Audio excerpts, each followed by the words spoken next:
د سپوږمۍ تر کلي.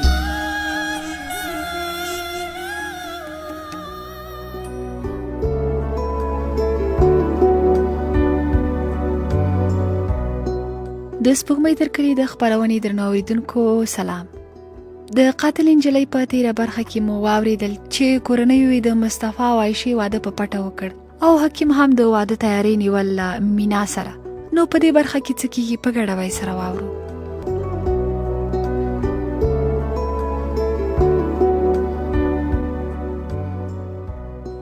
حکیم په خپله غاړه راځړېدلو ګلانو ته وکتل. په څنګ یې ناست کس ویل ستاسو نه کاله مسمات سفینه بیګم سره په 50,000 سیکه رایج القوت باندې تړل کیږي، ستا قبوله ده؟ قاضي خپله خبره بیا تکرار که. تور کالی کنجر په څنګ وښوراوه. تا ته وایي حکیم صاحب. حکیم په ورو سر وښوراوه. قبوله مې ده.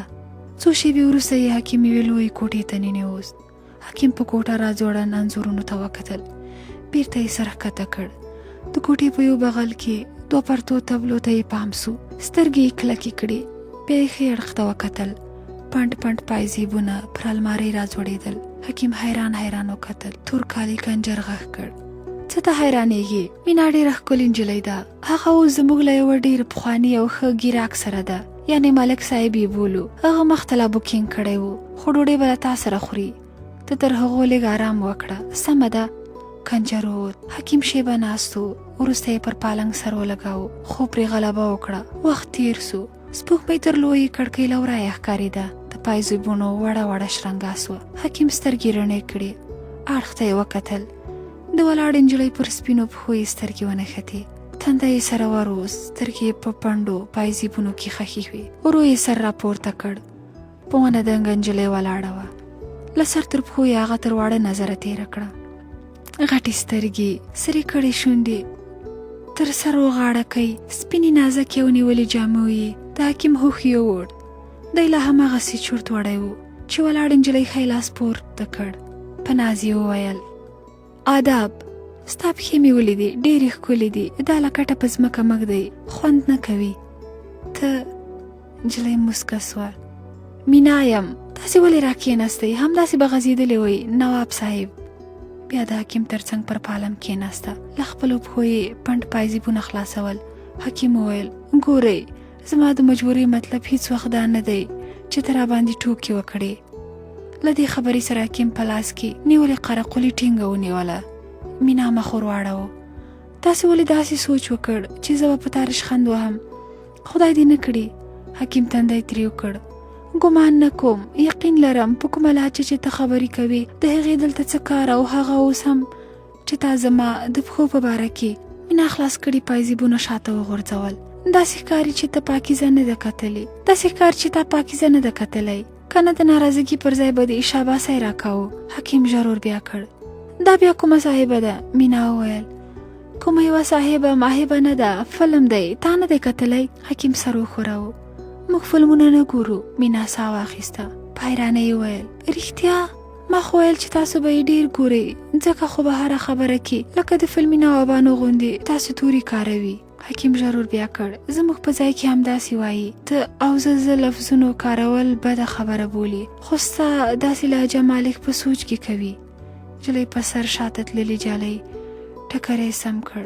هسې ځورېږي. عمر او جان او پاکیزه غوندې فلمونه مې سلسل ځلې لیدلي دي. حالا خو ما دا لهجه او ژبه د ځان کړې ده. موږ خو وایو چې که توایف وي نو د لکونو سیمه دې وي، که نه نو بهتره ده چې هېڅ سوچ او اردو ونه وایي. حکیم ځمکې ته کتل. نجلۍ مخامخ دیوال ته وکتل. بیا یې ګوته دیوال ته نیغه کړه. هغه مینا جانه ده، د پاکیزې فلم نجلۍ. له دې څخه په تقلید کولو ما خپل نوم له سفینې څخه مینا ته بدل کړ. وروسته یې د حکیم پر اوږو لاس کېښود. اوس نو غوسه تو کړه. د خپل ځان په اړه خو دې هم لږ راته ووایه. حکیم مسک سو. مینا ته یې وکتل. شفاعت الله خان نومېږم. له همدې سره په وره کې یو زنګېدلی ځوان په بدله لهجه څه وویل. مینا تندی ته لاس ونیو. بیا یې د هغه ځوان په لهجه توندې خبرې وکړې. حکیم یې یو بلې خواته کتل. بیرته حکیم ته مخ کړ. وبخه، زه د ډوډۍ ورته وایم او راځم. تر دروازې ولاړه. قدم نیولې سوه. شاته یې راوکتل. ته ویده کېږې هم له کورتۍ سره؟ مینا روانه سوه. حکیم د کورتۍ په تڼیو لګیا سو.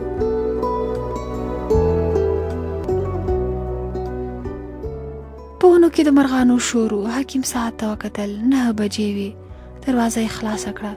کنجر په خډر سپي لاس تېراوه. حکیم له ور سره پښه نیولی سو. کنجر وویل او په خیر په خیر، سهار په خیر، راځه ډارېږه مه، دا هم زموږ د کور غړی دی، څنګه چې اوس ته یې. حکیم ورمیخ کوږ کړ، پر پلاستیکي سطل کېناست، تنده یې تریو کړ. له کله چې مې ښه یو چپی لاس پېژندلی تر اوسه نه، خو د نن سهار لمونځ رانه قضا سو. کنجر خندا واخیست. د سپي زنځیر یې وشرنګاوه. مینا خو به اوس ان تر ماسپښینه ویده وي. ته دې خپل لمونځونو پسې پوره کړه. کنجر له سپي سره یو ځای ووت. حکیم ټیټ کتل.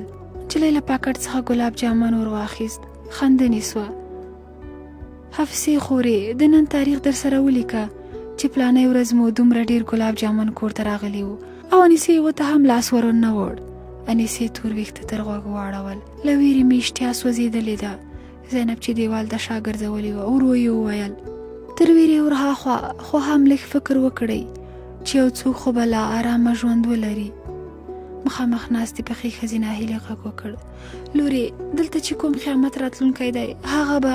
زینب خبره ور پرې کړه. مورې، هیڅ قیامت به نه راځي، نور به لا څه وسي. زینب لا دا خبره نه وه پوره کړې چې کړکۍ ته ولاړې اسما وویل هغه دی، قیامت راغی. حکیم لاس ګاډي ښکته سو. په کوټه کې ټولو ناستو نجونو او په عمر پخو ښځو ټیکري سم کړ.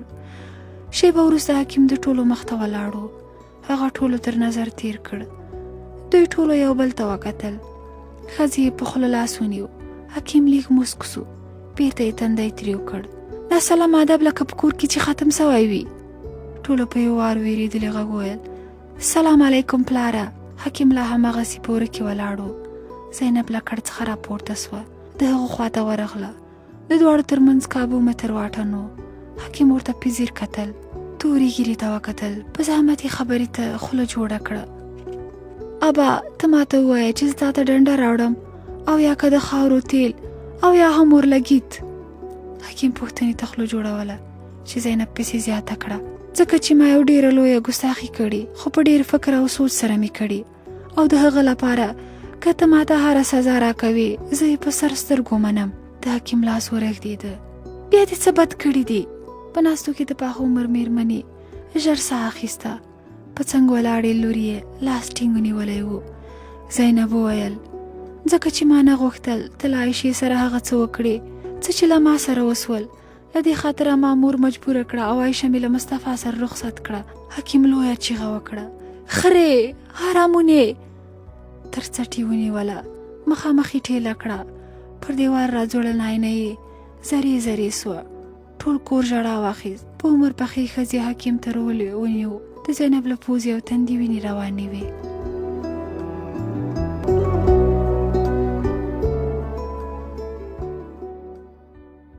زینب ټوخی او سادرېدل نور هم ډېر سول، خو خپلو خبرو ته یې دوام ورکړ. لاندې ولاړو کسانو ژر ژر نوټ نیوه. په دوی کې بیا هماغه ولاړې نجلۍ د باندې ووتله. زنګ یې وواهه. له ځواب ویلو سره یې سمدم وویل ګورئ، تاسې ولې ولسمشر ته نه وایاست چې دا نجلۍ مړه سي؟ بیا به ورته وایې دا څنګه خلک یاست؟ د مقابل لوري خوبولی غږ واورېد. تاسو په ما ډېر فشار اچوئ. ولسمشر زما په خبره اعدامونه نه بخي. دی نرمي راواخیست. د بخښلو څوک درته وایي؟ زه خو وایم چې دا اعدام وځنډوئ. یعنې زه باوري یم که دا دوسیه بیرته له سره خلاصه سي دا نجلۍ به بېګناه ثابته سي. مقابل لوري اړیکه پرې کړه. نجلۍ بیرته د ډلو ولاړو ژورنالستانو په منځ کې ودرېده. زینب لګیا وه. زما پوز او تندی تر ډېره وخته پړسېدلی و. موږ ټولو یو بل ته کتل او د زړه خبرې به مو په سترګو کې سره شریکولې. وخت روان و. څو میاشتې ووتې. ابا له موږ سره خبرې نه کولې.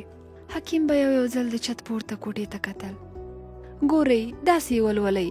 ما ته غوږ سئ. وضاحه وایاست، سواحه مه وایاست. ناستو ماشومانو هم ورسره تکرار کړ. حکیم بیا تکرارول چې یو ځوان یې شاته ودرېد. نواب صاحب، تاسو یې غوښتي یاست. حکیم مخ ماشومانو ته کړ. ځئ، یعنې اتې ولاړ سئ، خو سبا باید داسې نه وي. سم یې زده کړئ. حکیم په مخامخ دروازه ننوت. دوهم منزل ته وخوت. په کوټه کې کېناست. مینا وخندل. بالښت ته یې اړخ ورکړ. په ناز یې وویل تاسو نواب کم او مولوي ډېر یاست. هغه هم بې کچې کنجوس. د واده پر اوله ورځ ما ستاسو د پښو لپاره څومره ښکلې جملې سره پیلې وې، خو تاسې زما د صفت لپاره یو توری هم نه لرئ. حکیم موسک سو. مینا خپلې دواړې پښې د حکیم پر زنګون ورسپرې کړې. زما پښې ښکلې نه دي که څنګه؟ د حکیم ژبه بنده سوه. په شاعرانه انداز یې وویل ستا نازکې پښې لکه ململ دي چې ورته ګورم زړه مې ځای ته نه راځي نه. مینا په خوند وویل واه خبره خو دې تر پاکیزه والا نواب هم ښکلې وکړه، خو دا بیا بېله خبره ده چې تاسو له زړه نه وکړه. حکیم ور وکتل. تاسو ولې داسې وایاست؟ مینا په خندا کې شونډې بوڅې کړې. که داسې نه ده نو څنګه ده؟ زما پښې له تاسې سره دي او ته یې چې فکر دې خدای زه چیرې ده. حکیم دوري وکتل. په مناسبه جمله پسې سترګې وغړولې. که دا لاسونه تل ستاسو د واک سي نو آیا دا پښې به یې تل ملتیا وکړي؟ هر چیرته یې وغواړي ورسره ولاړې به سي. مینا ځمکې ته وکتل. په طلایي رنګه ویښتو کې یې ګوتې ږمنځ کړې. دا چې راتلونکي لور دې دلته پاته نه سي ځکه غواړې ما هم له ځان سره بوځې. حکیم ژر ځواب ورکړ دا خو زه ستاسو لپاره وایم، تاسو زما عزت یاست، زموږ نکاح سوي. مینا لا هماغسې څنګ لګولی و. سترګې یې رډې کړې. نکاح یوازې ستا ضرورت و نواب صاحب، که نه دلته خو داسې رواج نسته. حکیم په لاس کې نیولی ګیلاس ته وکتل. مینا زیاته کړه که زه تا ته ووایم دا به تا ته ممکنه وي چې ته خپله بیګم صاحبه او لورانې پرېږدې او له موږ سره بل ځای ته ولاړ سې؟ حکیم سر وخوځاوه. هغوی له ما بغیر د ګټې هېڅوک نه لري. مینا ورغبرګه کړه. او دلته له ما بغیر د ګټې کومه ښځه نسته. له ځایه پاڅېده. په سپینه غاړه را پرتې چوټۍ یې شاته کړه. حکیم تر بغل په تریو تندي ور وکتل. شیبه وروسته د پایزیبونو شرنګا ورکه سوه. زینب زنګون بدل کړ. وړه ګوله یې خولې ته کړه. تر څنګ دوو ناستو نورو نجونو حکیم ته کتل. له دوهم ځل کتو سره یې د پاخه عمر ښځې ته اشاره وکړه. هغې له ګولې ژولو وروسته په زحمت وویل تا ځواب را نه کړ. حکیم په ډکه خوله زینب ته ګوته ونیوله. کوم پلیت چې دا فکر کړی اول خو هغې ته ووایه چې له دې ځایه ولاړه سي. زینب په لاس کې جوړه کړې ګوله بیرته غورځاره کړه. تر مخامخ وروپناه سوه. حکیم تندی تروش کړ.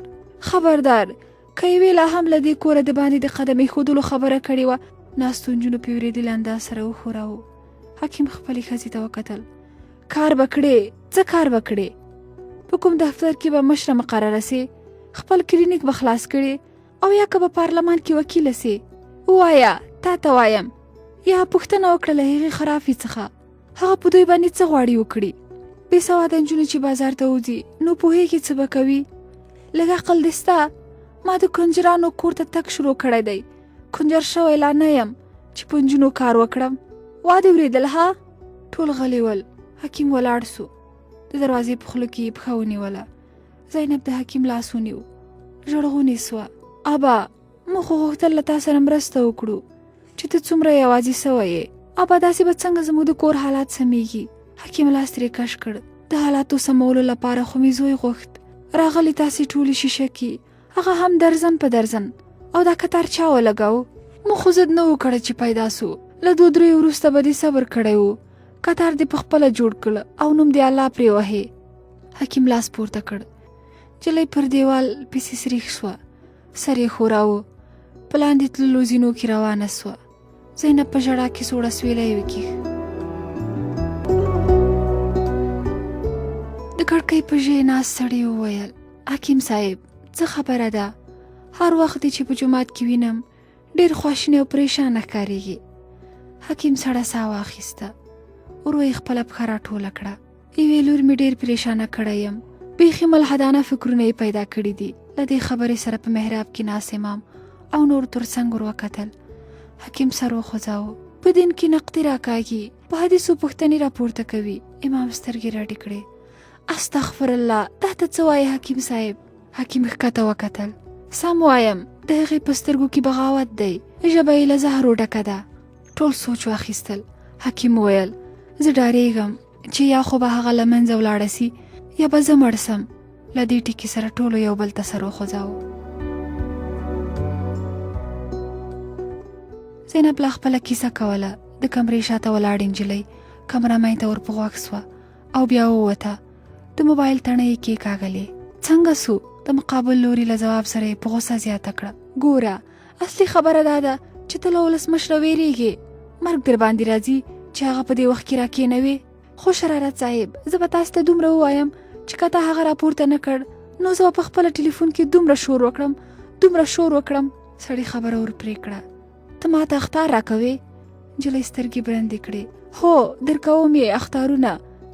د یو انسان ژوند له منځه ځي او له تا سره د ولسمشر د خوب غم دی. اخر هغه دې څوک دی؟ خدای پاک. مقابل لوري په سړه سینه وویل. سمه ده ته ډېره مه جذباتي کېږه، زه به یو څه وکم. ټلیفون یې بند کړ. شونډې یې وچیچلې. جذباتي کېږه ما. شاته یې وکتل. منډه یې واخیسته. ور یې پرانیز. پر تخته ولاړه نجلۍ لا لګیا وه. مصطفی چې ډاکټر سو نو عایشې موږ ته ډېرې شیرینې او ډالۍ راوړلې. ټول کور ته داسې ښکارېدل چې ژوند اوس پیل سو. ما به اکثره وخت فکر کاوه چې ابا پر موږ د سختګیرۍ له خاطره د یو ښه انسان پر ځای بدیو ته مجبوره کړي یو. موږ به وړې خوشحالۍ او خوښۍ هم له هغه پټولې. ټلیفون وشرنګېده. په عمر پاخي سړی اړخ بدل کړ. پالنګۍ خواته یې لاس اوږد کړ. تته رڼا خوره سوه. سترګې یې ومښلې. ټلیفون یې غوږ ته ونیو. شیبه یې د مقابل لوري خبرې واورېدلې. سترګې یې رډې سوې. تندې یې ګونځې وکړې. اوس به مې د میډیا والو ته هم ویلي وو دا فیصله به اوس یو ژورنالسته کوي چې څوک ګناهګار دی او څوک نه دی. او تر هر څه د مخې هغه د ملک ولسمشر دی. د دومره بې ځایه خبرې لپاره خو تا باید زه له خوبه نه وای راکېنولی. مقابل لوري خبرې ته خوله جوړوله چې سړي په غوسه وویل ته هم پرېوځه. د سپوږمۍ تر کلي د خپرونې درنو اورېدونکو د قاتل نجلۍ یوه برخه مو هم واورېده. تر بلې برخې ښه وخت. د خدای په امان.